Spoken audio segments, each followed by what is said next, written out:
Suruh kau warm up, lepas tu dia nak suruh kau main bila tim tengah menang. Apa benda? Dia tak sedar ke kau legend? Ha? Menyampah aku dengan si botak. Kau tak balik sekarang, kau tidur luar. Sayang, sabar. I tengah jalan ni. Ramai tengok I ni. Sabarlah sayang. Janganlah macam tu. I nak tidur dalam. I tak suka tidur luar. I on the way ni. Sabarlah. Kulikita kating, kulikita kata, kulikita kating, kulikita kata.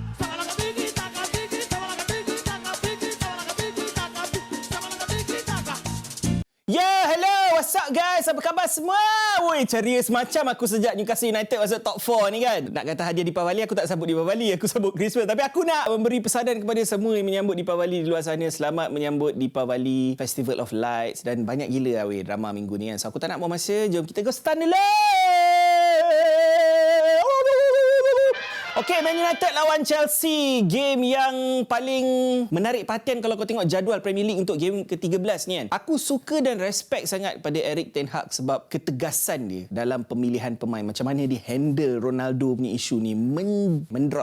Drop Cristiano Ronaldo daripada tim sebab dia buat perangai. Aku kena akui lah kan, bila kau meninggalkan game halfway, tak bagi respect langsung pada manager kau, tak kisah kau siapa sekalipun. Walaupun aku fan Ronaldo, aku akui yang benda tu, apa yang Ten Hag buat, cara dia handle benda tu, and bila ditanya oleh media, cara dia handle tu memang spot on, tepat. Tanya Erik ten Hag, kau sesuatu ni manager yang ada telur. Aku suka semua decision making yang dia buat ni, yang nampak seolah-olah kecil tapi dia, apa yang kau rasa, apa yang aku rasa, macam tu jugalah dia rasa dalam game, dan dia tidak takut untuk mengubah benda tu pada waktu tu, pada waktu tu juga. So maknanya kau tanya aku, in game management, proaktif manager, itu yang kau nak lihat dan itulah yang Ten Hag bawa setakat ini. Man United mendominasi first half, sama juga macam game Spurs, dia pegang possession tapi cuma ada 2 chances je. Tapi yang paling sedih, ini yang paling sedih, aku frust bila aku nampak macam ni lah guys, dalam bola sepak kan, tak kisah kau rival team mana sekalipun, tapi bila kau tengok rival fans, dalam kes ni Chelsea fans, boo player yang injured dan menangis sebab dia mungkin miss World Cup, itu agak sedih bagi aku untuk melihat lah. Sebab bagi aku, kalau kau seorang peminat bola sepak, tak kisah kau fan mana sekalipun, kau tak nak tengok benda buruk macam injury berlaku pada mana-mana pemain yang akan miss World Cup. And McTominay bangang kan, itu sebabnya kau tak ada tempat dalam kesebelasan utama ni kan, kau bagi penalti kat Chelsea. Okay fine, memang kau akan argue benda tu adalah benda yang kerap berlaku dalam perlawanan bola sepak, di mana player akan peluk player lain dalam kawasan penalti, dan sepatutnya benda tu dah banyak sangat berlaku dalam game yang kadang-kadang 50-50 ref bagi atau tak bagi. So sepatutnya tak bagi penalti. Kau boleh argue benda tu. Kau tengok Mark Goldbridge punya beria bergaduh pasal benda tu, katanya bukan penalti sebab kerap kali kau tengok player peluk-peluk.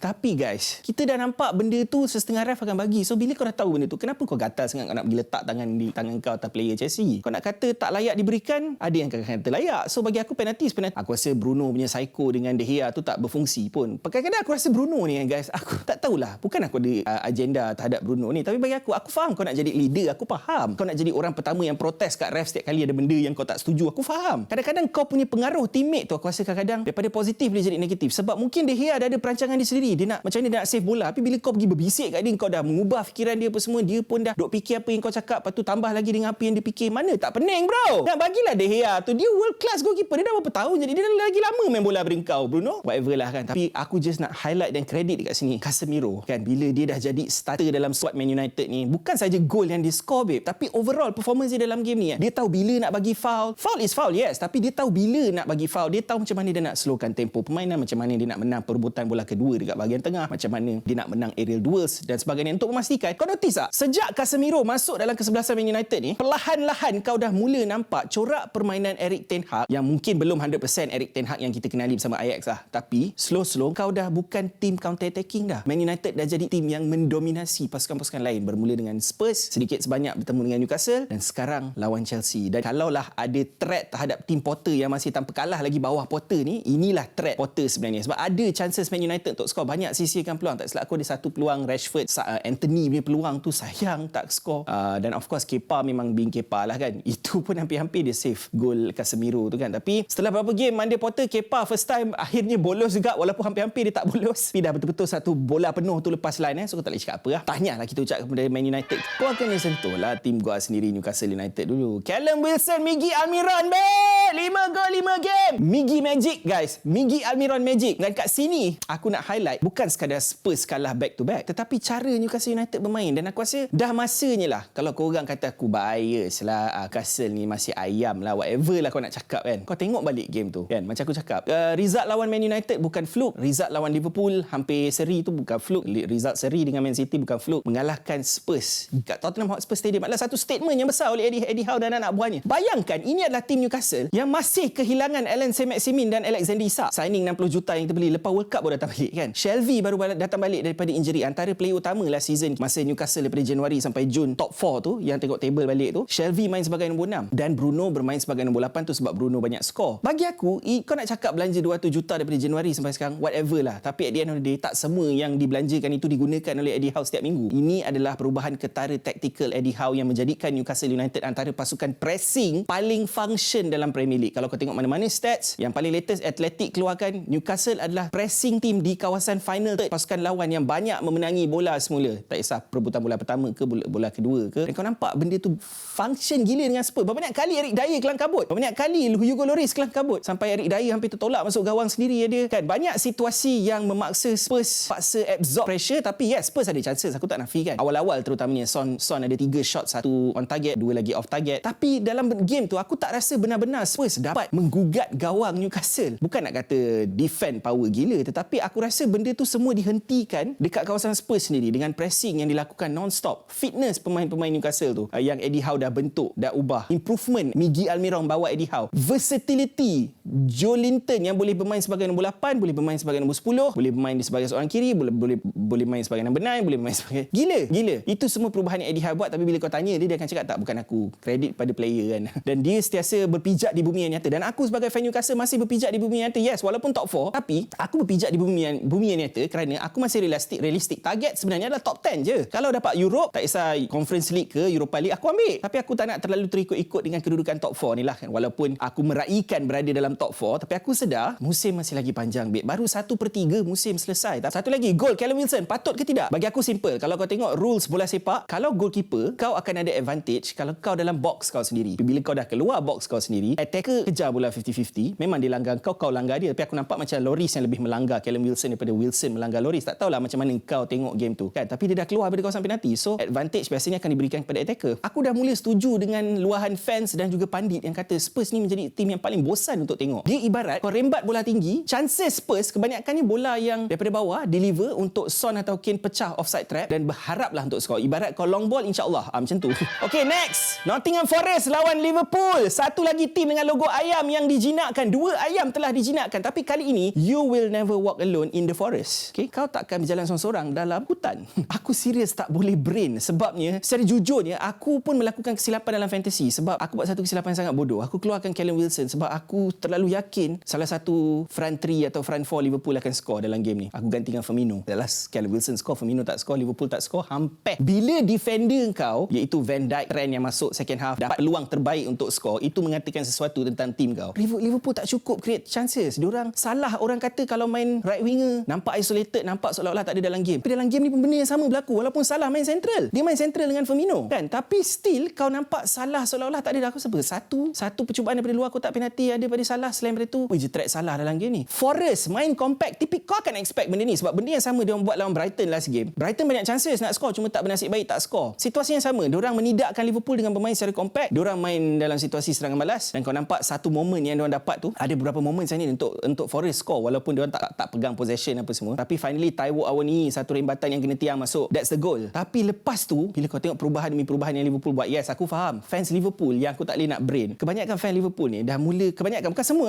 Mungkin kau fan Liverpool yang realistik. Tapi ada fan Liverpool yang DM aku tak puas hati. Kata, Liverpool kau kena faham banyak injury. Bro, bukan tim kau seorang lah banyak injury. Satu Premier League, semua tim banyak injury. Newcastle ada 3-4 injury. Itu tim aku lah. Semua akan ada alasan masing-masing. Yes, aku faham Liverpool tak ada Thiago, tak ada Diaz, tak ada Nunes hari tu. Sepatutnya dia main. Tapi aku rasa dia tak adalah se-injured yang kita sangka. Aku faham. Tapi still, rata-rata squad kau adalah squad yang sama juga yang fight untuk 4 title musim lalu. So, apa kejadah kau punya alasan tak ada Thiago tak boleh main? Habis Curtis Jones tu apa? Tak ada kaki. Harvey Elliott tak ada kaki. Si Hendo tu bukan Captain Marvel ke selama ni? Guys, alasan play injured tak boleh pakai guys. Sebab bukan salah aku Klopp pilih untuk bench Trent Alexander-Arnold dalam game ni. Tapi bagi aku dalam game ni, setiap kali Forest buat serangan balas, seolah-olah dia orang boleh score, babe. Gomez sekali lagi buat hal. Lepas kau nampak macam Paulo Maldini dengan si Erling Haaland hari tu, tiba-tiba kau nampak macam Titus Bramble pula kan. Titus Bramble tu kau google lah tengok dia siapa. Dia memang siapa lagi defender yang teruk kan. Aku tak tahulah nak gunakan contoh yang lebih baik. Next, City lawan Brighton. Gol ke-6 ke-16 dan gol ke-17 Erling Haaland pada musim ni. Dia jadi pemain pertama selepas Aguero yang skor dalam kesemua 7 match berturut-turut. Menarik dalam game ni, aku tunggu nak tengok sebab setahu aku Riyad Mahrez adalah penalty taker untuk City, tapi of course kita tahu penalty hari tu yang City dapat Haaland ambil. Bila dua-dua atas padang, teringin tak nak tahu siapa yang akan ambil. Aku dah tahulah jawapannya. Maknanya Erling Haaland adalah penalty taker lah untuk City sekarang. Tak ada argument, dia adalah first choice. De Bruyne menyina gila dalam game ni. Tapi aku frust gila Phil Foden tak turun dalam kesebelasan bagi aku. Jack Grealish function dia aku boleh persoalkan lah. Bagi aku minta maaf lah. Jack Grealish is not good enough compared to other players yang ada dalam Man City tu. Aku minta maaf bukan sebab aku bengang dia bantai Almiron ke apa, tapi memang Grealish off and on. Dia off day ada off day ada off. Tapi bila De Zerbi dah buat statement yang dia nak masuk dalam game ni dengan keberanian, kau kena main game kau nak lawan City ni, kau tak boleh nak hold back, kau tak boleh nak defend. Aku faham sebab Eddie Howe pun mempunyai pendekatan yang sama, tapi bila kau dah cakap macam tu kat media and kau expose bahagian pertahanan, tapi siapa sangka kan second half diorang boleh keluar macam tu.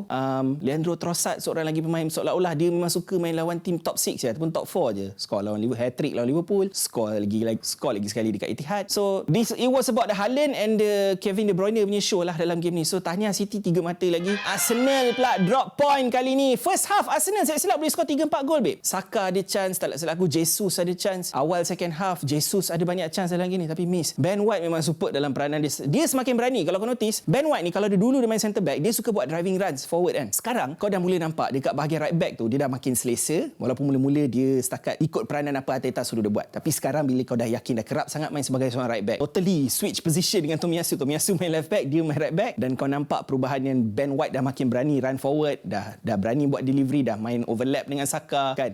Keyakinan tu dah datang kan. Game ni dia sempat lagi assist untuk gol pertama Granit Xhaka. Gabriel Jesus dia banyak sisihkan peluang tapi segala-galanya melalui Jesus. Martinelli kena sound dengan Arteta sebab tak recover balik. Tapi bagi aku itulah kan, walaupun kau main elok dalam 10 game, satu game kau tak perform ikut piawaian Arteta tu memang akan kena lah. Bayern lawan Hoffenheim. Kita beralih ke Bundesliga. Jamal Musiala Choupo-Moting memastikan kemenangan untuk Bayern Munich. Jamal kini Pak Jamal yang tak menang apa Copa Trophy kan, sebab ramai frust bukan Jamal atau bukan Bellingham yang menang kan. Kenapa Gavi kan? Tapi sekarang ni dia dah 9 gol dalam 16 game je. Dia dah atasi rekod dia sendiri musim lepas. Memang wonder kid lah. Dan aku masih lagi persoalkan France Football dan Ballon d'Or. Kenapa budak ni ataupun Bellingham tak dapat? Kalau antara dua ni dapat aku still okay lah kan. Sekarang merapatkan kedudukan dengan Union Berlin hanya satu mata je. Bayern is coming for you. Perfect game lah untuk Bayern yang bagi peluang kepada ramai pemain muda dalam game ni. Kimmich as usual menunjukkan kenapa dia seorang leader dalam pasukan. Gandingan dengan Goretzka dekat bahagian tengah tu bagi aku the best for Bayern. Kalau tak Sabitzer ke apa, tak sama seperti Kimmich Goretzka kan. Lepas ni Bayern akan jumpa Barca